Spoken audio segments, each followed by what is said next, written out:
Well, welcome back, Pastor Vance, Pastor Adam. The band is back together. Hey, I never left. That's true. You did, but we left. Right. I was like, oh, you did it. Yeah, where am I? Yep. So, what were you up to, Pastor Vance? What was I up to? Yeah, where were you? Actually, we were in Italy. We were in Milan. One of our designers, actually the best designer that actually designed everything FlowCon. Cool. Her name is Jane. She is actually the sister. It's all intertwined, okay? Yep. She is the sister of our London campus pastor, Davide. Her name is Jane. She got married in Milan. She invited us, and so we decided to respond to that invite, and Italy is always a good decision. Yeah. So Not a bad decision at all. it was fantastic. So it was actually a quick trip. We spent just a few days there, and you know what? Italian weddings, they do it right. Never been. Tell us. Okay, Describe. so here's the thing. Like, we felt so privileged because we got invited to like the family rehearsal dinner. We're like like we're family, and I'm like, wow, this is incredible. It's such an honor. And first and foremost, just the legacy of Italian family. Right. Just the grandparents, the parents, they're all Christian as well, and so just deep roots in faith, and it was beautiful from that perspective. And then the actual wedding, Italian weddings, beautiful scene on the countryside in Italy, 3-hour ceremony. Oh. Right. So I don't even know if it goes as long as Indian weddings. No. But That's 3 days. Yeah, that's 3 days. But for an American, right, it's a little bit disorienting, especially in the Italian heat in the countryside, to be 3 hours, because you have multiple pastors that want to do sermonettes. Yep.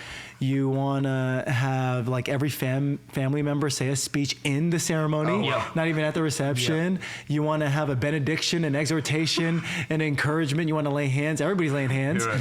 Even Kim and I got called up at one point because we're pastors. And we're like, whoa, I didn't know we were in the program. 3 hours in, you start realizing, oh, that's probably why their divorce rates are so low. I don't want to go through that again. Because it's like you held us hostage for 12 hours. Yeah. So it was a 12-hour day, but it was beautiful. Yeah. It was incredible. They show love through food, right? How was the food? The food was amazing. I mean, Italian food's the best in the world. Oh, yeah. Yeah. It was really, really good. Yeah. So I just wanted to jump right into one topic. So there's a overarching kind of theme that I want to talk about. We got through 25 episodes. This is the first time we're back since the 25th episode. Okay. So I kind of wanted to, it's been 2 episodes, but I wanted to like realign, why we're doing the podcast. And let's recalibrate. And stuff. But before we get into that, I just wanted to drop a little piece of news. Okay. The DOJ is suing Apple. They dropped an antitrust lawsuit. That's right. I just wanted to speak to all the Android users out there. We might get iMessage on Android. So Hey, it's a good possibility, actually. I just wanted to throw it out there. Hold strong, guys. Hold strong. I wouldn't be mad about it. Yeah. Because the green bubble, I know it's such a minor inconvenience in life, but when it's one person in a group chat of 15, it really wrecks the whole chat. It really does. It really wrecks the whole chat up. It really does. And all this time, I don't think you're changing. I don't think you're going to convert. Some people are called, some people aren't, and they will never be converted to the way. So reorienting this pod, we take technology and put theology in all of technology. Yes, and anyway, but hey, that could happen. If that happens, I ain't mad about it. Isn't it already happening in the EU? Yes, or is it that basically you can install any app? Or is it also iMessage? Yeah, I think iMessage is just like a symptom of like a larger problem of Apple making it hard for you to use anything outside of their ecosystem.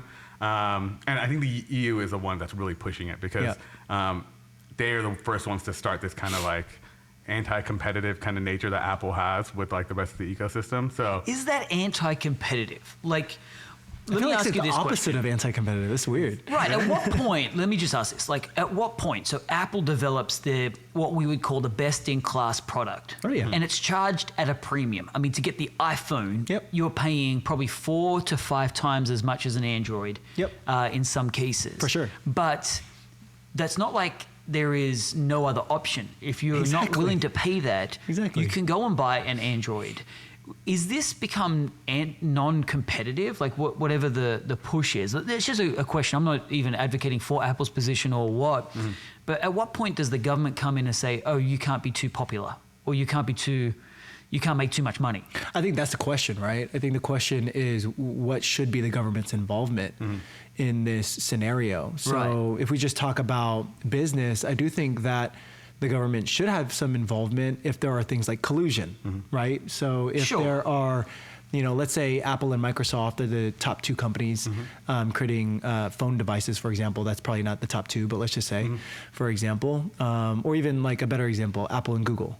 If they were price fixing, if they were colluding to price fix, yes, the government should get involved because that is the definition of anti-competitive. Right. They're not competing anymore. Right. In this scenario, it's not clear to me what's anti-competitive. Because it's not a monopoly. No. You have options. You have options. Like if Apple was the only phone maker and no one could break into the market because they just monopolized every telco, everything there was, I get it. I feel like that is, some backdoor deal that was done with a government agency or something like that. That's what you want a government for. But there's even more than just Google, Android, and Apple. And there's other competitors. And the thing that I think people are calling foul on and using it as an example is the App Store, for example, right? So if you have an app in the App Store, Apple charges on all transactions within your app 30%. Yep. Again, I don't think that's competitive because there's other app stores outside of the Apple App Store. Right. So if you don't like their rules, go to another app store. You know what I mean? And so I feel like just some of the places where it's calling foul is not actually in alignment to the true definition of anti-competitive. There has been situations though, so like Epic Games, right, where they literally kicked Epic Games off, I believe. And I do think that didn't help Apple's case because there was a situation where they literally didn't allow Epic Games to be in their ecosystem. What was the reason for kicking them off? I forgot what it was, but I think it was something along the lines of the way that they were maybe trying to backdoor the transactions and things like that because they didn't like the 30% fee. But again, if that was the case, I could be getting it wrong. Don't quote me. But that's just another example of like, hey, at the end of the day, if you're not playing by their rules, it's their rules. Right. That's my point. That's my point. Like, I just feel like there is, we're always at risk of government overreach. Oh my goodness. And I am very much a proponent for as small a government as possible. Yes. And I do think that government is essential in certain sectors and certain, when you're creating rules and things like that. But, I think in a capitalist society, the advantage of actually building the best-in-class product and dominating a market is different from monopolizing a market. And I feel like what we've got with Apple is dominating the market. Well, probably not even, I think, when we look at Apple usage to Android usage, definitely within the US. Globally, though, Android dominates the market. For sure. So if we're just isolating US, are we trying to penalize somebody for dominating the market because of the culture here where people are prepared to pay top dollar for best product?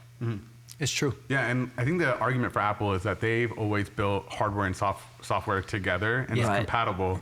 And so the way that they pitch it is that the software that we do, the reason that we build it is for the hardware that we build. Correct. Right? And so Google does the same thing, and people say, oh, no, Google's more open source. Anybody can build a version of Android if they wanted to.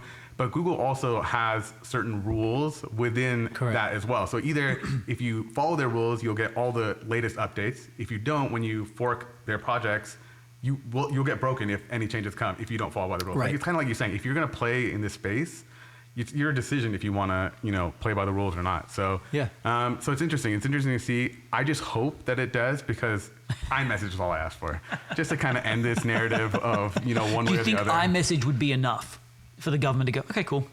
Is it the blue-green bubble thing that's actually at the basis of it, or is it the App Store? I honestly think that there is politicians and legislatures right now, like doing all of this because of the green bubble. That's what I wonder. Like it seems so. Getting bullied. It's personal and petty. It seems petty. Exactly. Let's sue them. At the end of the day, that's really all this is. Wait. Let's break it down though. When we talk about the annoyance. It's not the color, right? Is it the color or is it the functionality? Or is it the both? color just represents the functionality. We can't heart the same box. We have to start a new text that says hearted. It just really messes up the feed. You can't thread it. You can't. But the funny part is, and I don't want to get too technical about this, the only reason that's happening is because Apple hasn't upgraded their you said this before. Go to episode 14.5. If you want to, where he had a whole diatribe on. It was at minute 43. If you need to fast forward, I will die on this hill.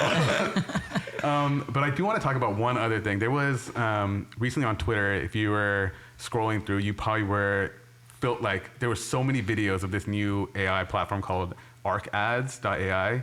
And what they did is they have a bunch of actors where you could just feed in any information you want and you could generate all of these ads really easily. And it looks like indistinguishable from any influencer marketing that you would see out there, like the shaky video recording in the car, all that kind of stuff. And I'll pull one up for you guys to see. Excellent. But I was thinking about this while I was watching that, and I was like, there's so much like revolutionary tech that's coming out now and like consumer tech that we can get to use. And I was thinking about like this tinfoil hat kind of moment of government when like the internet first came out. It was like a military kind of experiment first with ARPANET, GPS that they first did. And then it came out and we were all able to use it. Right. There is advanced AI that I feel like is already out there that we're just not aware of. And this is like the trickle effect of it, being exposed to us. I don't know what you guys think about that. I don't even think that's tinfoil hat. I think we just recently saw this water vapor machine, and it literally draws molecules of water out of the air and turns it into water. Okay, so you can, and everyone was amazed by this tech, but then they say, hang on, the government's had this for like 10 years. So the government has been able to go into remote areas, just put one of these machines and draw water out of the air and feed their troops with water. But the government has had it for 10 years. That on the commercial market would be industry changing. Right. You think about how many people in poverty and they're digging wells to find water. Well, we've got machines that can do it. Okay, so the government will always use a system for maybe a decade before it goes to public market. So what we're seeing, I think, in the AI market is definitely in technology and industry and all that kind of stuff within probably the military sector. Yeah. Way before we get to public market. Oh, for sure. I mean, even with like cell phones, right? Military had this technology decade before. It was commercialized. I like that point. And internet speeds. Oh yeah, for sure. Yeah. I like that point you made though about uplifting people out of poverty. I think that is a pretty significant point. And over the course of time, why concepts and ideologies like capitalism and just the idea of technology and innovation is something that we're so passionate about. It does lift up human beings. Exactly. Right? It does raise the tide. Yes. Right? It does create opportunity. And these things are really important for us to protect and to keep talking about.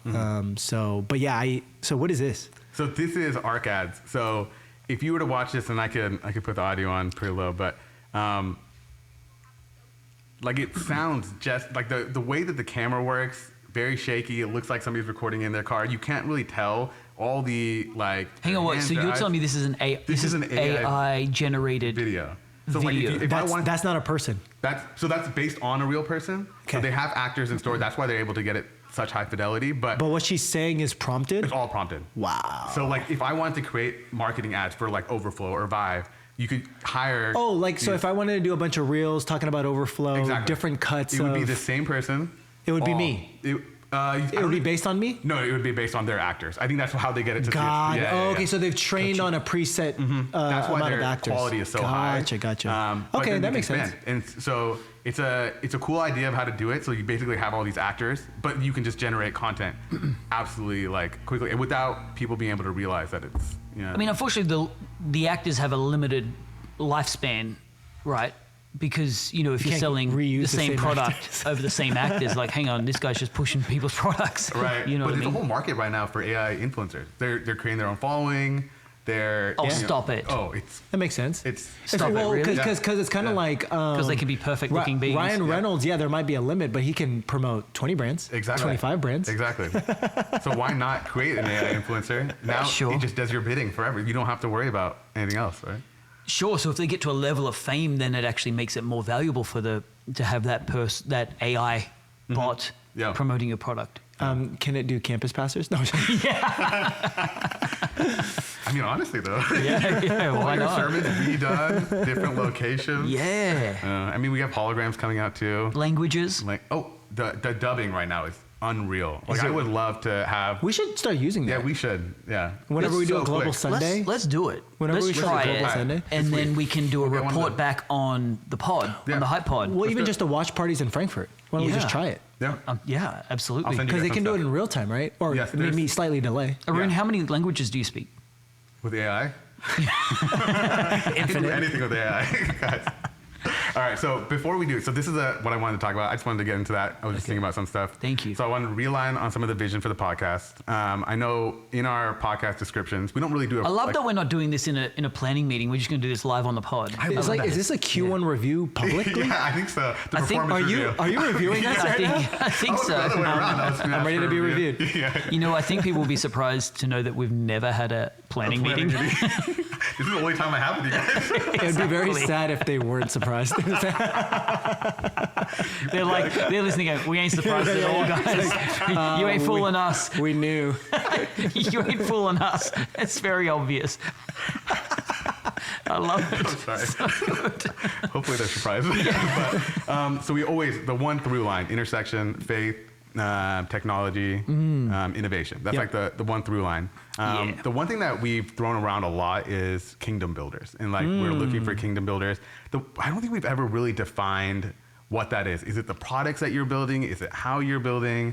Is it, just because you're a Christian, you're a kingdom builder? No. Can you guys define what that is? What is a kingdom builder?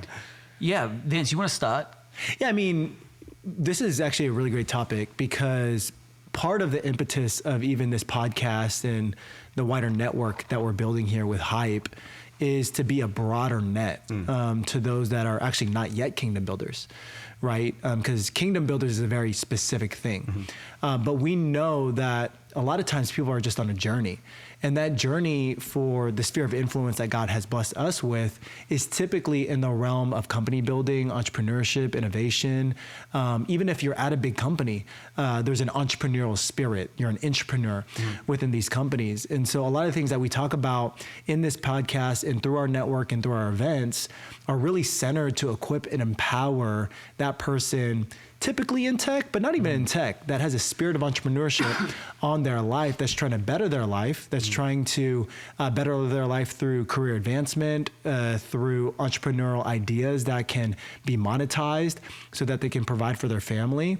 But where kingdom building comes into play is that if this Hype network can be a place of equipping, it's for a very specific purpose, right? Because we're not bait and switching anybody out here. We're pastors, right? And we have started this incredible community called Vibe Church, which most of the network is a part of, but we have a lot of people now coming from all different churches all across the nation at this point. But a good core of this network knows about Vibe Church, this church that we started, and we're not backwards about the fact that a lot of what we do is tied to how do we further expand and extend the kingdom through this container of Vibe Church. And if you don't go to Vibe Church and you're meant to be a kingdom builder at your local church, awesome, praise God, then that's contextual to you. And so quite specifically, what a kingdom builder is somebody that sees their career and their resources and their finances as a means to extend and expand the kingdom, right? Not just for themselves, not even just for providing for their family or even just providing a personal legacy, but to be able to submit a portion of that unto God in a connection with community to grow the local church, right? And so that's what a kingdom builder is literally, if we believe the kingdom of God is the bride of Christ, is the church, then we have, as Christians, and especially as entrepreneurial Christians that are making money, that are building businesses, that are serving people in the marketplace, have a responsibility to extend and expand the kingdom. Yeah, I fully agree. I think the more simplistic way to put it, the way I put it is, kingdom builder is another way to say motivation. Okay. What's my reason? What's my reason to actually optimize my talents and my giftings in building capital and building companies that can produce high yields, not just for self, not just for selfish gains, but for selfless kingdom building, the kingdom of God. And so what we find and what I have found over the years is even company builders can run out of motivation. Why am I doing this? What's the reason? Just to get more money? I'm quite comfortable. Well, kingdom building gives a brand new motivation to say, well, I'm going to kill it in business because the kingdom has a large gap of the vision is here and the gap is finances. Let me fill that gap. And that's what a kingdom builder is. It's a minister in the marketplace.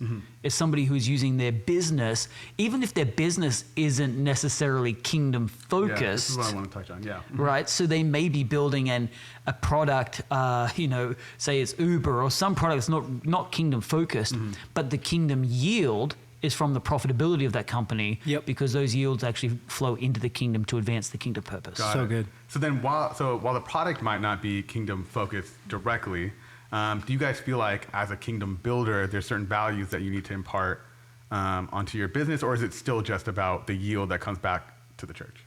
Yeah, I think you definitely need to have a kingdom focus as the let's put it this way, as the CEO, the founder, your orientation is we're going to build this to XYZ, right? For this purpose. So the orientation has to be, as a board, are we okay with giving away X amount of our surplus, or are we really good at building into the foundation? Like one of the things, we've got a lot of founders who will do their founders pledge right from the beginning of their company formation when the company's not even profitable. But when this becomes profitable, we've already committed way back here that at the foundational level, we're building the kingdom of God, not just a product or a company. And so I think, one of the base levels is, are we going to tithe off our profits as a company, not just an individual? They're kind of kingdom builder principles. Or are we going to have a goal of raising about X amount of dollars each year through this business to be a vehicle to give above and beyond? Okay, cool. Anything else about that? No, that's exactly right. Yeah. And to your question about, does it need to flow with kingdom principles in terms of how you build your company to be a kingdom builder? I'll say it the other way. To be a kingdom builder, it definitely needs to flow in terms of finances to building the kingdom, or you're not a kingdom builder. Right. But in terms of, should you build your business with kingdom principles, I think that would maximize your opportunity. Right?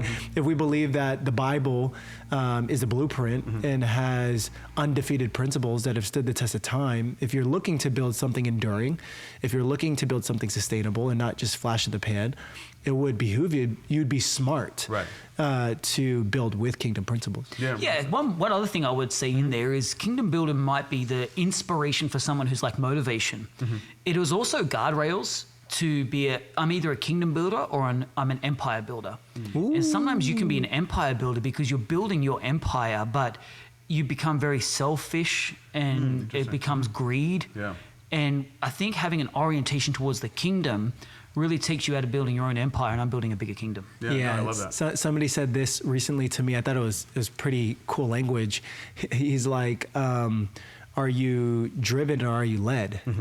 Right? Because the Spirit leads and demons drive. And so are you, this guy was from the South. I can tell. Are you building a legacy or a dynasty? Legacies last, right? Dynasties, you can build it, but along the way, you'll probably destroy as well. And so you should text him back. Are you building a kingdom or an empire? Exactly. I'll one up you. I'll just send him this clip. Minute 14. So I think that's right. I think there are things that you can do to be successful, obviously. Right. The reality is that success going to sustain? Is there going to be a multi-generational legacy to it? Right. And we know that the kingdom endures, that the church has been going for a couple thousand years, and I don't think it's stopping.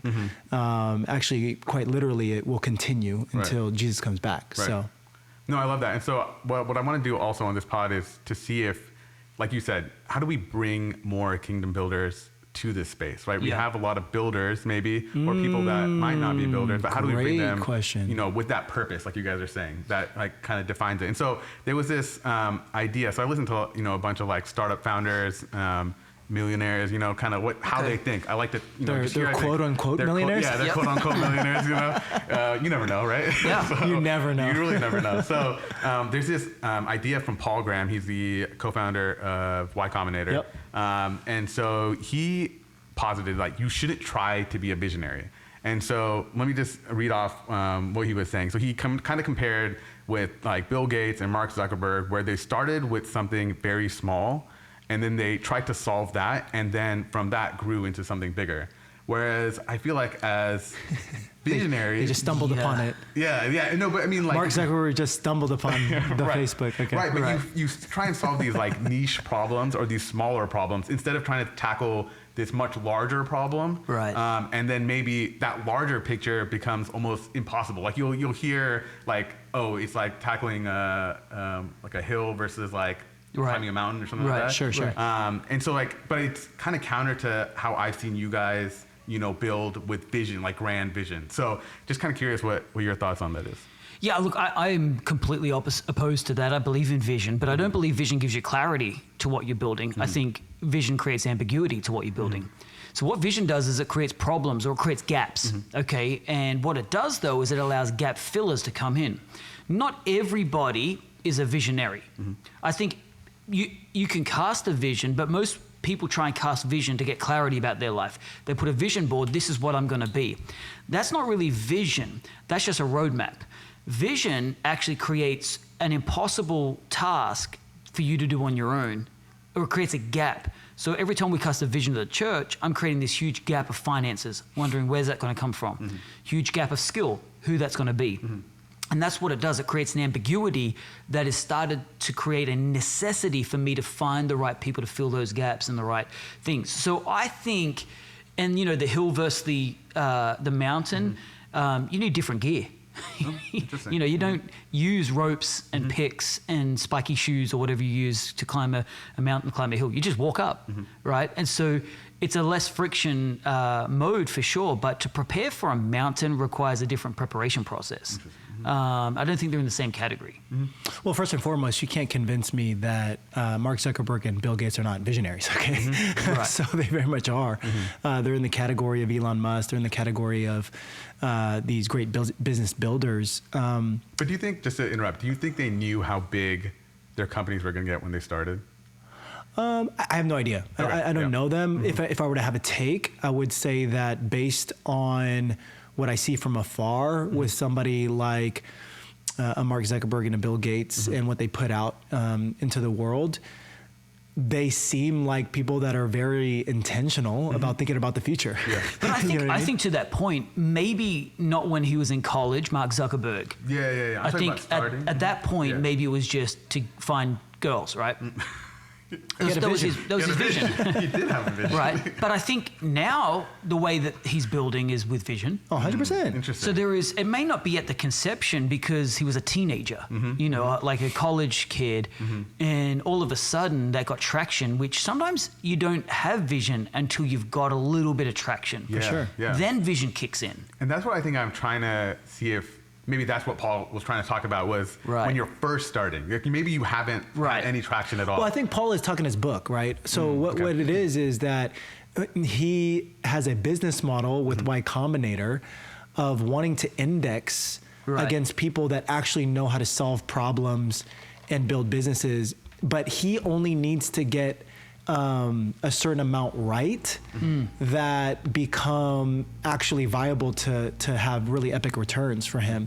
And the more and more he can attract people that fundamentally know how to solve problems, the more and more he can exploit markets. So for example, right, there was a whole season where it felt like YC was exclusively funding like B2B software businesses that were like plugins to Salesforce, right? Because that was like a land grab. Enterprise SaaS was a land grab, right? Does every one of those founders need to be a visionary to spin up an enterprise SaaS software so that they can flip it to Salesforce for $1 billion in 5 years so that YC can get a return because they get 7% of that company? No. Right? They don't necessarily need a bunch of visionaries to do that. They just need a bunch of really smart people that know how to solve problems to do that. So he's kind of talking his book, but as a if you widen the aperture from just the YC game that they're trying to play, if you talk about the Steve Jobs of the world, if you talk about truly the iconic companies, absolutely these companies are visionaries, right? Like you cannot create $1 trillion company if you, Jensen is absolutely a visionary. Have you been to the NVIDIA HQ? Yeah. He's absolutely a visionary. Yeah, and I don't think that you can overcome the struggles of what it means to be a founder and entrepreneur without a vision. Okay. I think just the struggle set that you're going to actually encounter in the process of being a company builder you will give up without a vision. You will hit the roadblock and you won't push through the wall. Do I think that there is a process where vision is, where like it doesn't have to come at the very, very beginning before you start your first, thing. You can just build somebody else's vision for a while. But I think to be at the level of $1 trillion company, a unicorn, I think it has to come around vision. Yeah, no, that makes sense. So maybe let's reframe this problem. Okay. So now it's about, how do I find, as a kingdom builder, or maybe a budding kingdom builder, how do I find a product that I'm trying to be passionate about, build, and get my vision around, right? Like, you're trying to find the product. And so one way that I heard about it was that the greatest products are solving problems for the people that are building them. Like, sure. Like, that's what you're trying to solve, right? Like, some issue in your life that you are trying to solve, that will build the greatest products. If you're trying to solve somebody else's problems, you might not have the same kind of passion. I think what's better way to frame that is what solves everybody's problem. Okay. Not somebody's problem or just my problem, because it could be just a unique me problem. Right. But what's going to solve a lot of people's problem? We're talking about market now, right? Market cap. So is the problem that I face just unique to me? Right. You got a very good beard. Thank you. Appreciate it. A very great beard. But not everyone can grow a beard that well. So maybe you come up with a solution for when you're shaving and you got all this beard, dust on the sink. You know what I'm talking about? I'm there. But it's like, man, I just like a tool instead of splashing water all over my thing. What if there was this cool brush? I'm just going real, granular little product design. Yeah. I designed this beard brush. Yeah. But is that just for me and the Aruns? Or is that across all men? Right. So what's a problem to all the male race? Even the ones who can't grow beards. You see what I'm saying? I feel that, yeah. So I think you got to see, is this a problem for me? Is this a problem for humanity? Right. Is this a problem for the male race? And I think that really is where you've got to get a vision. I think the vision for the church is such a big vision because it's the Great Commandment. It's the Great Commission. Go into all the world. Yeah. And, expand the kingdom of God, right? Baptize, make disciples. So I think when you're getting a vision, I would make sure that the vision's big. Okay. Yeah, I like the idea of understanding your market. And the way that we think about it at Overflow is we're also thinking about what can we do to where our product can be something that people interact with daily. That's like the holy grail. Yeah. Right? Right now, on average, people interact with our product like monthly, right? Because we're a giving software. Yeah, and so a lot of people are giving on a monthly basis. So that's awesome. That's not bad engagement. Monthly engagement is great. But we're always thinking about ways, how can we start becoming, so here's a cool thing. If you go to your screen time and your top apps, if you can aspire to be in like the top 5 to 10, that's so hard. Yeah. Oh, that's very difficult. That's so hard. Yeah. But how cool would that be? That would be cool. Yeah. And we just dream about it at Overflow. Like, wow, what would it look like if a generosity app was a top 10 app in our usage? That'd be cool. What would that look like? I think if it had your stock portfolio in there. Yeah. How much can I give today? Yeah. Exactly. Yeah, and that's awesome. So just looking into that as well for you, when you talked about growth and you're talking about, there was also this other thing that I was looking at where it's not more about growth, it's more about retention. So you're looking at these, daily active users for you, or monthly active users for people that are using your platform. How do you differentiate between getting new users versus retaining the users that you have? I think it's all about retention. Yeah. I probably have a different answer for the church. Okay. Because I have the same answer for the church. Oh, okay. Let's hear both. Well, for Overflow specifically, it's all about retention, right? We, especially when you have a limited sum of resources. So that's why in tech startups, you raise rounds successively, right? So maybe over the course of time, you'll raise $100 million in total before you go public. But no VC typically will give every single round up front. That's why there's a seed and an A and a B and a C, because they're seeing if with this tranche of financing, you're capable of getting to the next milestone, right? And so with a very limited amount of resources for each stage of our business, we need to make sure that we're not spending it on people that are just going to leave anyways. Yeah. Does that make sense? And so we have to make sure that our retention is actually over 100%. Oh, wow. Right? And you might think that's a high bar, but that's where you need it to be, right? Is you need to make sure that, okay, somebody that's entering in as a giver on average into Overflow, are they still doing a giving activity this time next year? Did I retain them? And actually why I say over 100% is because the Holy Grail is not that they just gave the same amount, but they gave a little bit more. Because, the thing in finances specifically is inflation, right? And so you don't even want them to be giving the same dollar amount. And so obviously some people do churn, right, but then you want some people to be replaced or increasing in their giving as well. And so we are like, that's one of our top metrics is it's called net dollar retention. Yeah. And we actually look at it not from just our customer standpoint of what our customers are paying us, but from our actual like end donors and their activity on the platform. And that's a good measure of, hey, is our platform performing on behalf of our customers in a way that's allowing our customers to be successful in stewarding their givers? Yeah. And before I let you answer about the church and the difference there, I think we talked about iMessage and Apple Ingest earlier, but that stickiness is the reason they do that is to make sure that people don't leave their platform, right? For sure. And it's a key metric for every company that's out there, right? Lock them into your ecosystem. For giving, I'm not sure how you guys are doing it, but it's like, how do I make it that this is the number one place to give? Exactly. And now if I need to give, I'm going to go to Overflow to give. Yep. And that's like the mindset you need to have for all your customers, right? Yeah, once I've tasted the blue bubble, why would I go green? Why would you go green? No, I think it's the same for the church, and it's probably shocking to people to hear that. Like, hang on, how's the church more about retention? But over the years, you're going to find, once you're a church builder, you see how many stupid slogans churches carry. And one of the popular ones that I've seen over the years, and there's still churches today that will have this as their motto or maybe their mission statement, it will be, we're a church for the unchurched. So I come to your church, I expect to see no Christians. I expect it to be completely for unchurched people. Well, then you're not a church. You're a social club. Because a church is where the saints gather. It's where the saints grow. It's where the saints find community. It's where the saints learn about Christ. It's where we gather around the Lord's table. It's where we worship, where we grow in our teaching, we hear preaching. Now, we bring unchurched in, but the hope is not that they stay unchurched. Right. It's that they become churched, that they become Christ followers. And so the idea is that we are trying to, yes, have a front door, but we're meant to have a very, very tiny back door. That the back door is so tight that nobody is lost. We're actually building the church. So it's not just a through street or a through tunnel. Let's come through, touch them and see them go. No, the church is about retention. Net retention across the globe, that each person who converts to Christ actually stays a Christian, stays in the church, and then builds their legacy and their family within the church.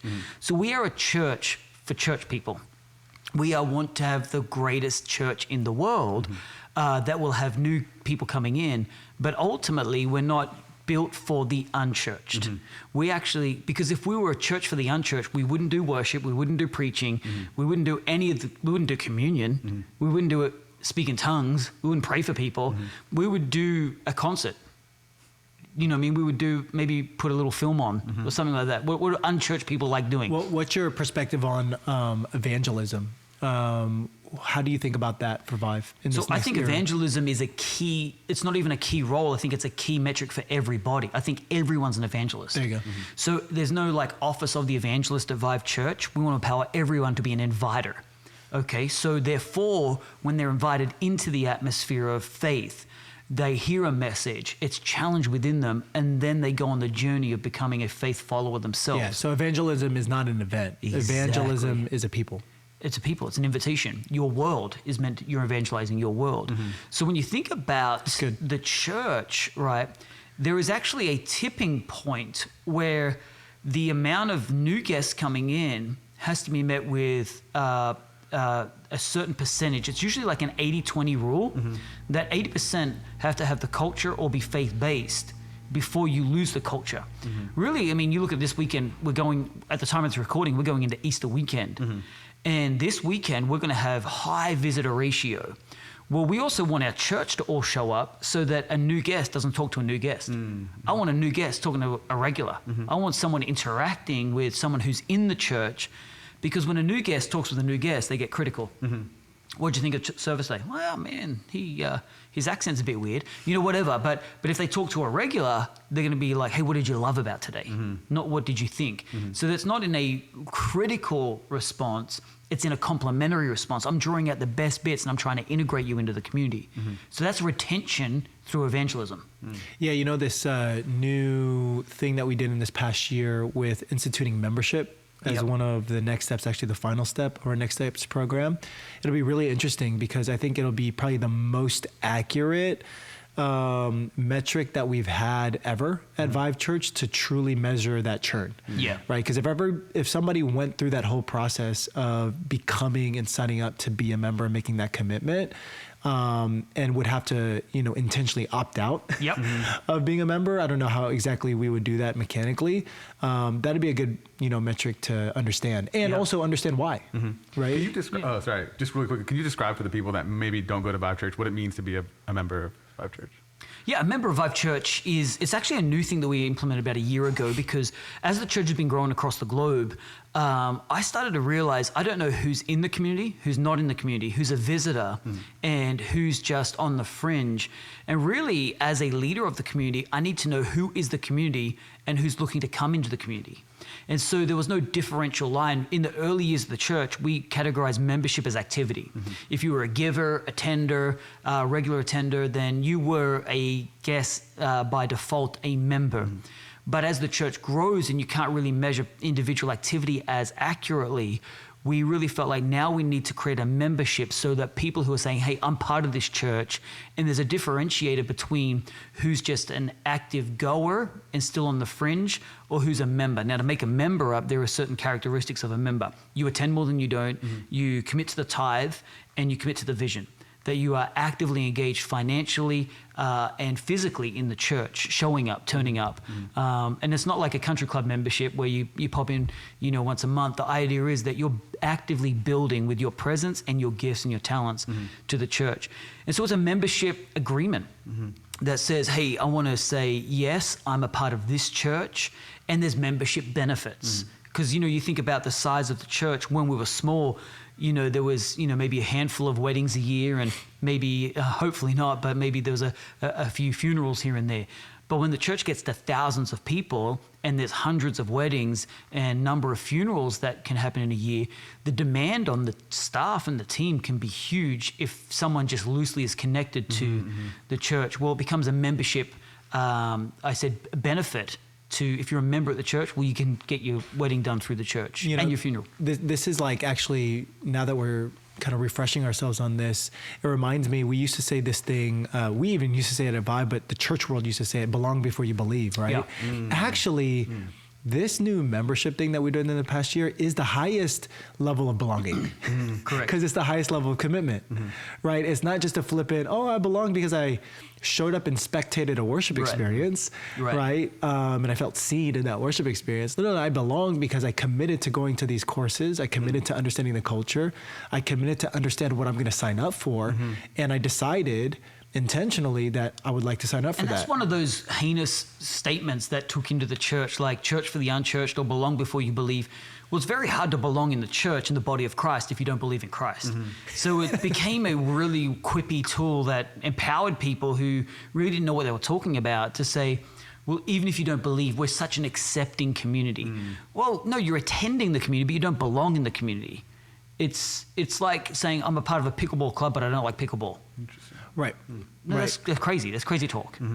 Right. And I think we get confused sometimes where if we say, hey, you're not a member in this church, that's automatically saying we hate that person. It's like that couldn't be further from the truth, right? We believe that people are created in the image of God, that people that are image bearers of God, they deserve a certain dignity. And the church over history has been one of the most compassionate people groups of all time. Literally, where churches have existed is where transformation in communities have existed in the way that you just treat somebody else, like another human being. But it also doesn't mean, so I actually have this other thing where it's like, sometimes I feel like the altar calls in some services at some churches that I've been to is too easy. You can kind of like put a little finger up and say you can scratch your face. That was like and it's like you're opting in. Have we taken this like if you just believe and receive verse out of context? Because the thing is like it's almost as if you make that decision, it's an awesome decision because it's really great news. It'll change the trajectory of your life, but it's almost a decision of like fully radically submitting all of your life to a whole new way of living. Correct. And I feel like people sometimes don't understand the gravity of that decision. That's a big decision. I love the way that I think you described it once about when you come up to the altar, you're preparing yourself to be altered. Yes. And it's like, I think we've discussed it before, but it's like you don't just come as you are and stay as you are. You're coming to be changed. So like when you are making that decision, it's almost a disservice if the church doesn't like implore how difficult of a decision that really is. Oh, you just mentioned it before. I think people would probably hear me say, whoa, Pastor Adam, that's so harsh. You can't belong if you don't believe. Okay, I would say I'm more caring because I'm not just caring about their attendance in a seat. I'm caring about the transition of their life. I'm caring about their transformation. So I'm not saying you belong here until you believe, because I'm going to make sure I do my job to help unpack the gospel and get you into a believing state. That's what I believe. Now, ultimately, if it's convenient or casual, we say it this way: slippery in, slippery out. That's why we build steps into the church. Because you have to take big steps out. It's like churning as a customer. You want them so integrated into the platform that for them to take out themselves from the platform, they have to go through 5 or 6 steps because it's so integrated in different areas of their life. Unsubscribe. What was the reason? But do you really want to? Exactly. And I think that's what really it should look like to retain like their whole families in, it's not just their Sunday attendance, but I'm building into the vision. I'm on a team. I'm using my gifts. I'm really connected to community here. That for me is what we call the 5-finger grip. And the enemy is always trying to pull people out of the church. But if you've got a 5-finger grip on, meaning giving, serving, friendships, family, kids in church, I've got at least 5 fingers on this hold on this church. But if I've only got attendance on Sunday, that's like a 1-finger grip. I could easily get that ripped out of my hand. Well, that's right. I mean, it's kind of for our word this year, deeper connection. I actually do think most people just want community, and what's harder for people is deeper connection. Correct. Vulnerability. Right, because at the end of the day, the church is the family of God. And so to decide to be part of a family, if you really think about that, that's a big decision, right? Well, because your whole world changes. And it comes with a lot of mess. It comes with a lot of dynamics. And I tell the story of our friend Pete.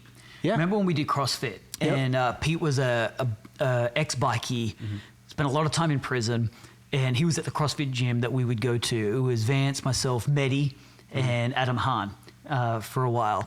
And but Pete, he'd call me preacher, and I said, Pete, why don't you come to church? He came to church, tattooed up, and he's sitting on the front row. I'm preaching. He responds to Jesus. Epic moment where he's on the altar call. He's crying. I'm crying. This is awesome. Lead him to Jesus. I go to him afterwards. I said, Pete, that was awesome. How do you feel? He said, you know what? I feel light. And I'm like, you feel light? And he goes, yeah, I feel like a weight is lifted off. I'm like, that's exactly what you're meant to feel.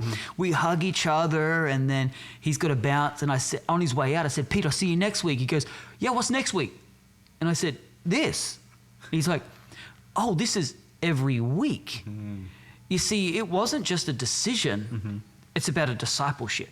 It's about my life is going to change now. My habits, my patterns. If I have any chance of actually sustaining this walk with God, I need to reorient my weeks. And this is where I think a frustration comes from pastors around casual church attendance, especially in places like California, when there are so many things vying for your attention. People think pastors just want more people in the service. No, we care about your spiritual journey. We care about how your life is going to look when you don't have the consistency of Sunday attendance on your radar and it becomes casual, because you're not really going to have the opportunity to grow deeper in Christ without the cadence and the rhythms of weekly disciplines. Yeah, I heard this said the other day. I thought it was so good. No is a no to one thing. yes is a no to a lot of things. Ooh, that's good. Right? And so I don't think people really realize that when you say yes to Jesus, you're actually inadvertently also saying no to a lot of things. Right. And I don't mean that to paint God in a picture of being a no God, because we know he's a yes God and an amen God. But at the same time, there is a lot of things you are choosing now in that decision to follow Jesus that you are now foregoing, right? And I like that example of Pete, because even in that example, what you're trying to help disciple him on is now, hey, there's meant to be a new focus on your life, right? There's this actually rebranding, process that we're going through at Overflow right now. And we're looking at all of our competitors. And one theme that we actually identified in all of our competitors is that they all are going, we talk about zig and zag on this podcast a lot. The way that they're zigging is they're all saying they want to be the one-stop shop technology platform for all churches. Which kind of creates this situation where they're a jack of all trades, master of none. Right. You know what I mean? And so while they're zigging, we're going to zag. Actually, part of our new brand refresh is actually talking about this idea of focus. We're never going to build a CRM. We're not going to do video streaming for your services, but we will be the best fintech platform for the faith space the world has ever seen, right? And because of that focus, we are so fired up because we know it's going to bring potency.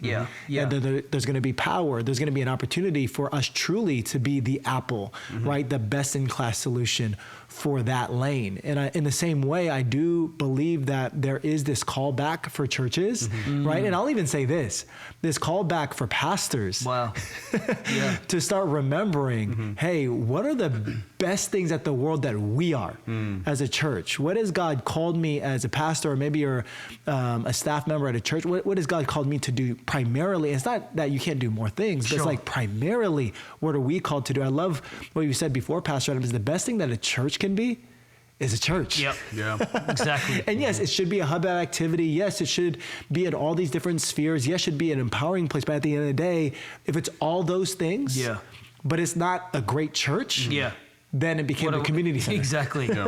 Exactly. And so I think that's like really important to understand what your core I love what you said about when you say yes to something, you have to say no to a lot of things. And I think that might be something that's a struggle for a lot of people that are trying to figure out what their idea is. I think a lot of people like to be the jack of all trades, the master of none. Because when you take that risk of saying, this is the one idea I'm going to pursue, I think that's like a hard decision to have to make. But I think you do have to do it. Like, you have to say yes to this idea and put all my effort and love the problem and go forward. Like, what kind of advice do you guys have to people about, like, taking risks in that way? Yeah, well, I mean, one of the chapters in my new book is no is the greatest yes. And that is like being able to say no to things empowers your yes. It creates a potent yes. So the fact you look at marriage, marriage is the one yes, and how many people on the planet? How many women on the planet? There's 4 billion? 4 billion no's is what you're saying, because I'm saying yes to one person. So no to everything else is a very strong and empowering yes. And I think that what becomes, what even mitigates risk is defining what my yes is for. I'm going to say yes to building this, not this and this and this and this, but I'm going to build this. I think that that definition actually helps you be more risky. How have you navigated, Pastor Adam, things that you have said yes to that maybe over time has been clarified? Maybe that should have been a no, or maybe in this season it should now be a no. How have you navigated that process? Yeah, wow, that's a great question. I think age, maturity will help you illuminate what you probably were ignorant of before. I think saying yes to certain people in different seasons, I would say no to now. Knowing what I know about what it takes to build things. I also think that one of my greatest strengths is one of my greatest weaknesses. I'm a believer in people. Same, I'm the same. And 100%. At the same time, if I start not believing in people, I'm going to lose really kind of the core of who I am. Totally. And so I think you have to be able to, I put it this way, you got to be willing to be hurt. You got to be willing to make it wrong, make a mistake. Yeah. If you're afraid of getting it wrong, you'll play it so hesitantly that you won't believe in people unless they're perfect. Good. But what that also means that if you're willing to get it wrong, you will get it wrong. But it's kind of knowing how much can I just trust in people, hoping for the best, giving them the best, but willing or okay with being disappointed and dealing with that. I think that's brilliant. And I think about it also from an operational standpoint. You know, this example might be a little bit trivial, but even in my own life, I'm like, oh, wow, okay, cool. In certain seasons, those recurring meetings made sense. In the season I'm at right now, some of those recurring meetings don't make sense. Don't make sense anymore. They're not recurring anymore, right? And I'll prioritize certain people. I'll prioritize my one-on-one with Pastor Adam and certain people in my life and my executive team and, you know, my wife and all that type of stuff. But then you start realizing, especially if you have then said yes to a couple more things that you feel called to and that you should be consistent with, that you need another level of discipline, right? To assess, okay, cool. Yes, my no is from here on out is going to be the greater empowerer to my yeses going forward. But I also want to say, like, even the ones when you, let's say you said yes to something, you've come to maybe realize I should have said no, you still probably learned something. Oh, 100%. And that's probably more, I don't want to say more valuable, but so invaluable in the way that you do have to go, like you said, experience. You can't get that experience unless you've gone through it. You have to go through it. Yeah. No, it gives you ammunition. It's literally a definition of maturity, right? Like, even, okay, let's take this, one of these skills that I think is, when someone's got it, it's awesome. It's called discernment. Now, generally women have discernment on another level of men, right? But my wife has discernment. And what people ask her all the time is, how do I get that discernment? And Kira always says, you have to be rejected. Like, you have to be hurt. You have to experience pain in life to understand what that tonality was that someone used when they were saying what they were using. And what you're picking up is the inflections and the disconnects that you've experienced on the other side of hearing that tone before, to have a discernment to go, oh, I think they're lying to me. Or I think they're trying to play me. And I think, unfortunately, it's a learned experience through the hardships and the sufferings. Now, here's sobriety. Can I do that not in reflection, but can I do that in real time? Wow.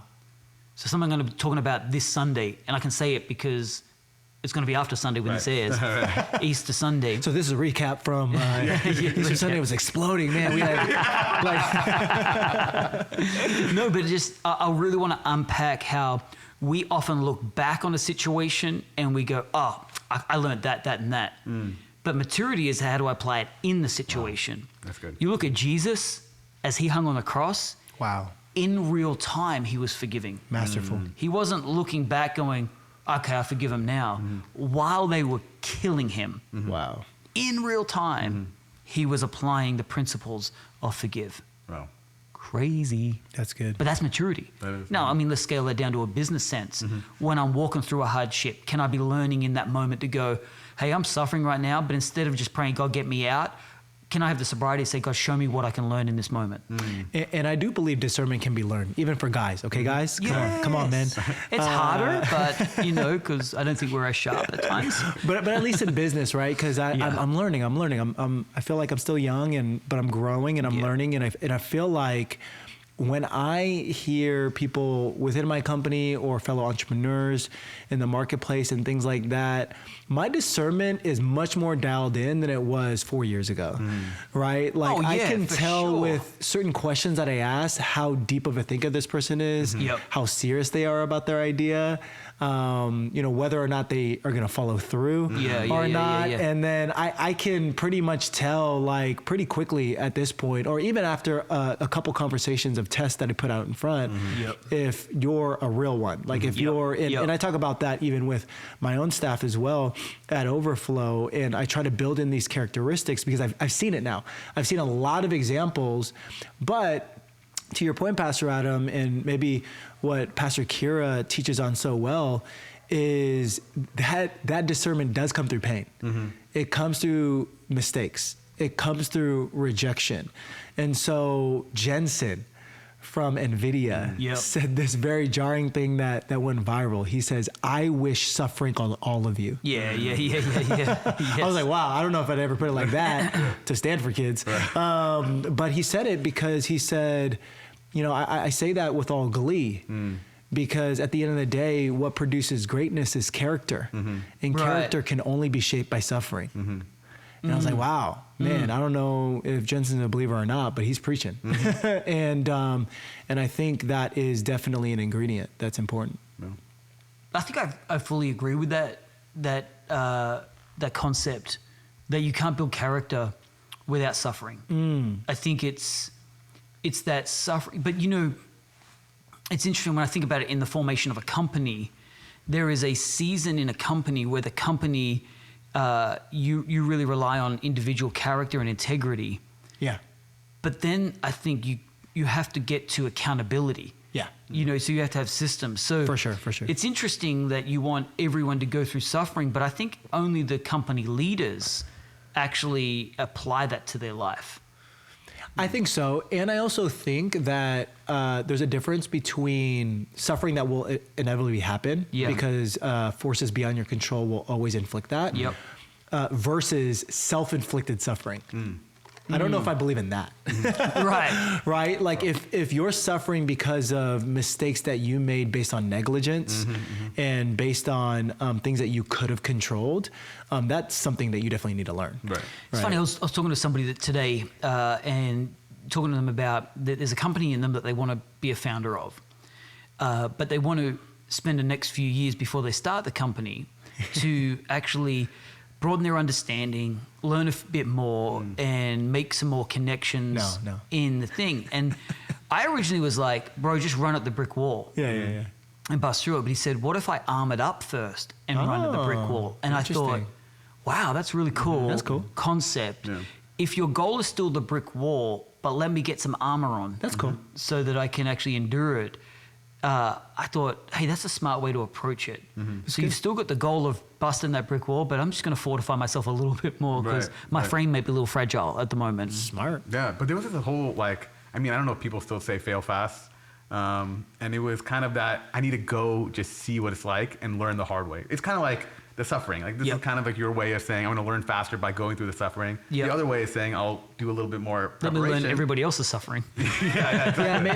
Maybe a better term that other people use too is fail forward. Right? So maybe the goal is not like I can't wait to fail fast. Right? Like that's probably a silly mentality. But it's like if I'm going to fail and there's going to be failure along the way, probably can I learn from it? Well, I don't think the fail fast concept is plan to fail. It's more like, how do I not stay down from the failure? It's not like, I've got to quickly get some failures out here. No, it's like, failure happened. I didn't really look for this, but how do I not just stay in despair? You got to bounce back. I've got to bounce back. That's the fail fast. I think that's the concept in Silicon Valley is failure's going to happen. So just how quick is your bounce back effect? That's key. Like the title of the podcast, right? Like if you lasted this long. This is your reward. Because that, I would say, is probably top 3 ingredient of being a leader, entrepreneur, a builder of anything significant, because you will get knocked down. But how quickly can you bounce back? Ooh, that's so good. Bounce back. I like that. And Pastor Kira talked about in her last message last Sunday about there's a lot of us that, will start something, but we won't really finish it. But I think you have to have this to be able to finish. To be able to finish. To be a finisher. To be a finisher. To make sure that you have... anybody can start something. I think starting is easy. Starting is sexy. But finishing, completing creates a different mindset. You know what it is? It's the run example, right? We had a run club and we didn't achieve it. Because a lot of people slacked off. And some people didn't even start, but some that started didn't finish.